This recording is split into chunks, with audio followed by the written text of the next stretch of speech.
2021 has seen the rise of new tennis stars taking over some of the sport's biggest titles. However, many of the more established tour players didn't necessarily have the best season. In this video, we're going to be looking at 10 WTA players who notably dipped off this year, whether it be due to injury, a mere drop in level, or whatever else. Getting right into it, starting us off at number 10 is a player who actually recently retired, Jo Konta. Konta's career has been a bit of a roller coaster in all honesty, as she did really well in 2017, really poorly in 2018, regained her top form in 2019, then kind of tailed off towards the end of 2020, then 2021. Konta actually had a shot at reaching the WTA finals in 2019, but a knee issue shut down her season after the US Open, and I think that injury hurt her a lot. Jo did have a solid showing in 2020 when she made the Western and Southern Open semis, but since then it's been pretty poor. In 2021, Konta didn't win 2 consecutive matches until June, where she won the Nottingham Open. At a point where she finally seemed to be back on the rise, the Brit caught COVID, forcing her out of both Wimbledon and the Olympic Games, effectively ending her season and ultimately career. Konta started the season ranked 14th but ended it 111th. She had a 10-8 win-loss record, and we wish her a happy retirement. Number 9 on the list is China's Wang Qiang. Wang had a breakthrough in 2019 where she reached the US Open quarterfinals, beating second-seeded Ash Barty in the process. Soon after, she achieved a career-high ranking of 12. She then showed out the very next major, upsetting Serena Williams at the Australian Open. Since that tournament, she struggled, especially in 2021. Like Konta, she only won consecutive matches at one tournament, this one being the Parma Open where she reached the finals. Wang's decline is a bit peculiar, especially because she hasn't played since the Tokyo Olympic Games. She quietly withdrew from the US Open and didn't play any other events. It doesn't appear that she's injured either because she played the China National Games around the time of the Open. I think the main thing with Wang is actually playing matches because it seemed like her game was kind of routing into form toward the clay season. She started the year ranked 34th, but ended it 70 spots lower. She had a 10-14 win-loss record. Taking the 8th spot is Nadia Podoroska. The Argentine practically came out of nowhere last year when she reached the Roland Garros semifinals as a qualifier. With that damaging forehand, people thought Nadia would be a permanent fixture, at least when the clay season rolled around. However, she only had one notable moment, and that's when she was able to squeak out a win over Serena Williams at Rome. She failed to defend any of her French Open points, falling in the opening round, which explains her drop from 36 at the beginning of the year to 84 at the end. Nadia won 17 matches but lost 19. At number 7 is American Madison Keys. Like a lot of people on the tour, Madison didn't have much of a 2020 season, so a lot of the points she had to defend this year were from 2019. That year, she won titles at Cincinnati and Charleston. She reached the Brisbane final in 2020, but other than that, nothing much. Madison's 2021 season started off in one of the worst ways possible, as she tested positive for COVID-19, forcing her to miss the Australian Open.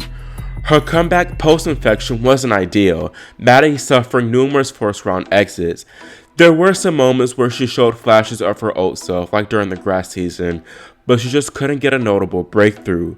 The US Open hardcourt season was pretty brutal for the 26-year-old, going 1-6 to close the year.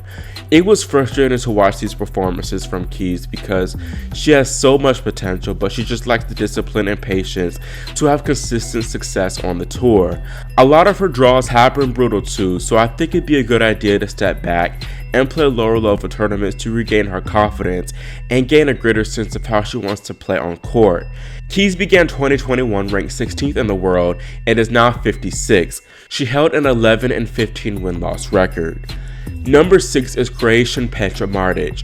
Martic had a bit of a career revival in 2019, going deep in all the 4 slams and claiming her first tour title.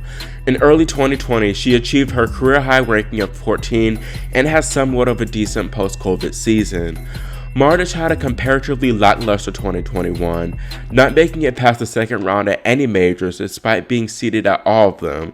She also had one good tournament showing when she reached the semifinals of Rome. Petra's forehand was her Achilles heel this season because its wing opponents attacked relentlessly. She went from being world number 18 to 54 and had a 15-21 win-loss record.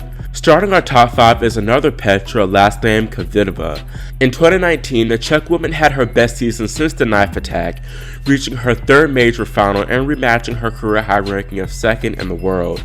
While 2020 wasn't as successful, she still had a good season, reaching the second week at all 3 majors, including a semi-final appearance at Roland Garros. This year, however, she didn't make it past the third round at any of the 4 slams. She had one standout moment the entire year, which was when she won the Qatar Open, beating Pavlyuchenkova, Kontaveit, Pegula, and Muguruza. During the springtime, she suffered 2 agonizing losses to Alina Svitolina at Miami and Stuttgart. Then at the French Open, Petra hurt her ankle while doing a press conference, forcing her to pull out shortly after claiming her first round win. After falling in the opening round of Wimbledon, Kvitova had a rough start to the summer hardcourt season, losing at Prague, the Olympics, and Montreal.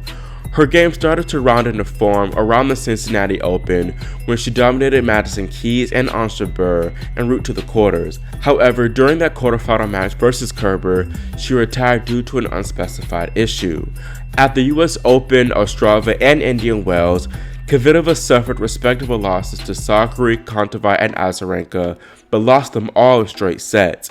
Petra held a 29-17 win-loss record and started the year ranked 8th, but finished it 17th.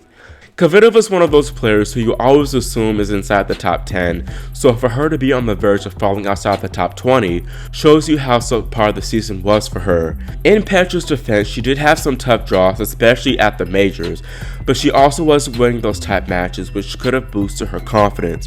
Towards the end of the year, she just looked done, and I think her decision to call it quits after Indian Wells was smart. Hopefully in 2022, we'll see a rejuvenated, refined Kvitova. Number 4 on the list is Simona Halep. Even with the shortened COVID season, Halep made her mark, winning 3 titles. However, she wasn't able to add to her major count, which was one of her main goals this year. Injuries plagued her for the majority of the season, as first she didn't play the Middle East swing due to a back injury. Then, Halep had to end her Miami Open campaign because of a shoulder problem. Then at Rome, when she looked to be regaining her form, she sustained a left calf tear, which forced her to skip both Roland Garros, her best performing slam, then Wimbledon, where she was going to be the defending champion. This of course caused a hit to her ranking, and for the first time in 373 consecutive weeks, she dropped outside the top 10. The Romanian returned to action at the Canadian Open, where she had a very impressive showing against the informed Danielle Collins. After getting her first win post-tear at the Cincinnati Open, Halep withdrew mid-tournament, citing a small tear in her right adductor. Despite this, she still competed at the US Open, where she got some solid victories over Camila Giorgi and Elena Rybakina before falling to Alina Svitolina in the 4th round.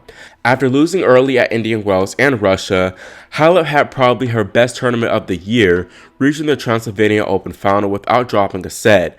She was ultimately stopped by the red-hot Anett Kontaveit before ending her season at Linz, withdrawing ahead of the semifinals. This was the first season since 2012 that Halep didn't win a WTA title.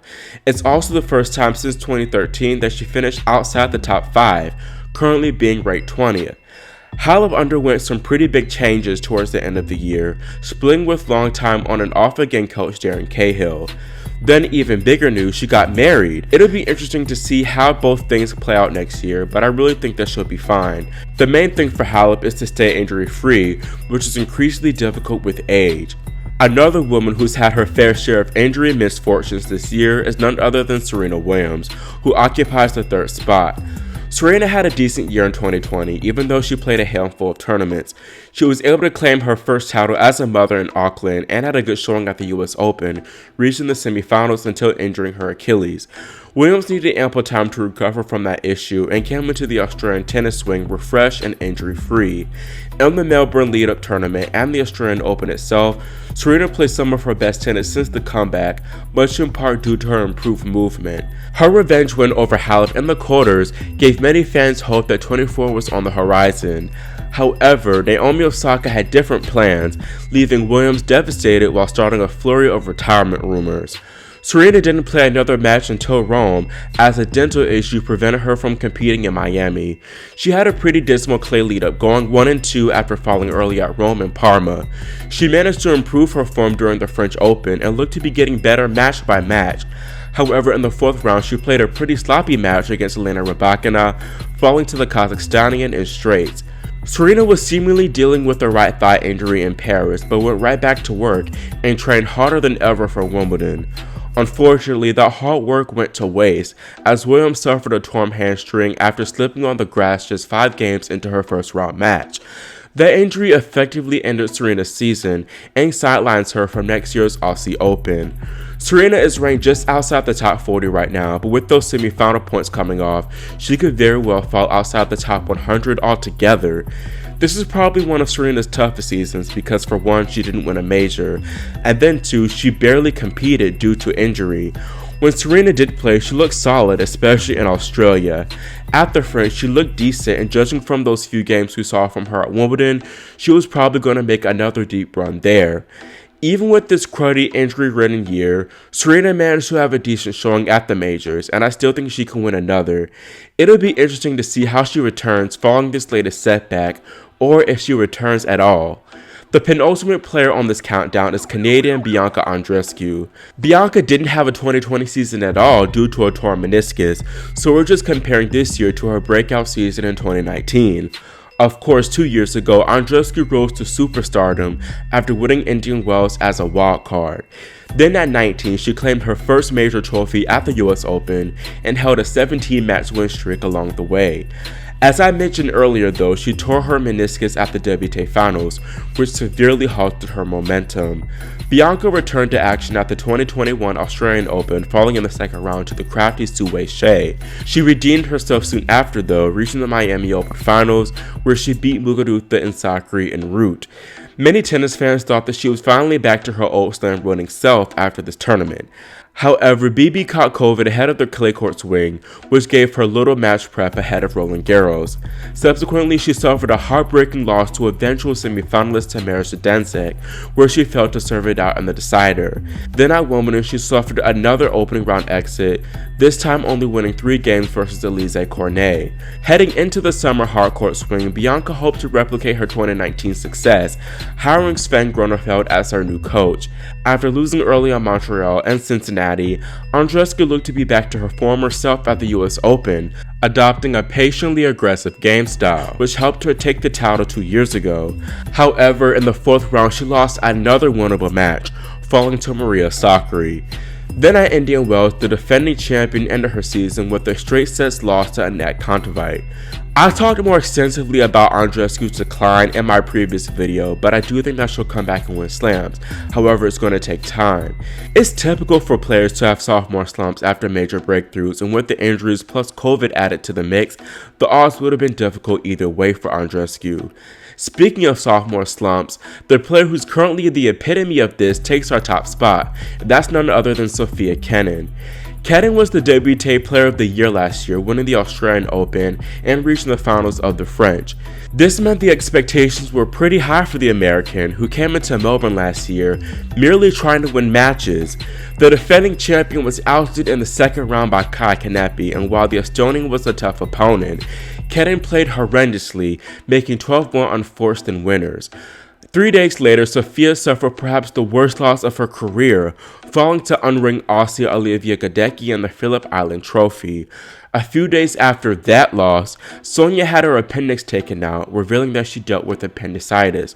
After that announcement, people kind of gave Kenin a break, believing her poor performance was attributed to the abdominal pain. The American returned to the tour just a month after surgery at the Miami Open, where she looked better than in Australia, but lost in the 3rd round to Ons Jabeur. The start of the clay season was horrible for Kenin, as she went 0-3, losing the opening rounds of Charleston, Stuttgart, and Rome.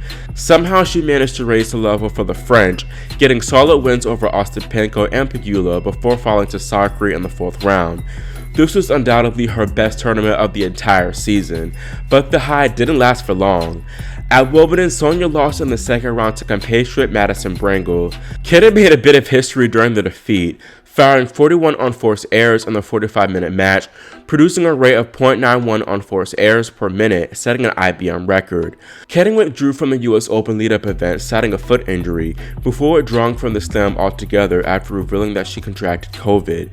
Then she pulled out of Indian Wells for an unknown reason, but still showed up at the Motorola tent while the tournament was still going on. Kenin's 2021 season has been a complete mess, and it's been weird to witness. For one, Kenin announced a split from her father around the time of the clay season, which many people supported because their dynamic is a bit weird. She says she parted ways from her dad because she needed time for herself. Then she had a rather inexperienced tour coach in Max Wenders, who she ultimately revealed that she was dating. I think Sonia needs better management overall because first, I think she came back too soon after the appendix issue. Then also, she seemed to be struggling a lot mentally with the increased expectations. I think this is why she hasn't played since Wimbledon, because she probably doesn't enjoy being out there. You can see it in her game, as she was extremely error prone and had no true strategy when competing. Despite having a dismal 11-10 win-loss record and finishing 80th in the WTA race, Sonia is ranked 12th as her 2020 Aussie Open points are still on. Kenin did recently announce that her dad will be coaching her again next year, and she seems to be in full preseason mode for 2022. It also appears that she doesn't have a clothing deal, so maybe that'll take the pressure off even more. I definitely think Sonia will have a better season next year because the bar is so low for her and people aren't going to be expecting much. That's it for this video, and let me know your thoughts on the players I included here. Also, comment below if you feel that there are other players who fell off in 2021 that I failed to mention. Make sure you all subscribe and click the notification bell so you're notified whenever I post the ATP version of this video. Thanks for watching, and I'll see you next time here on Grand Slam Tennis News Today.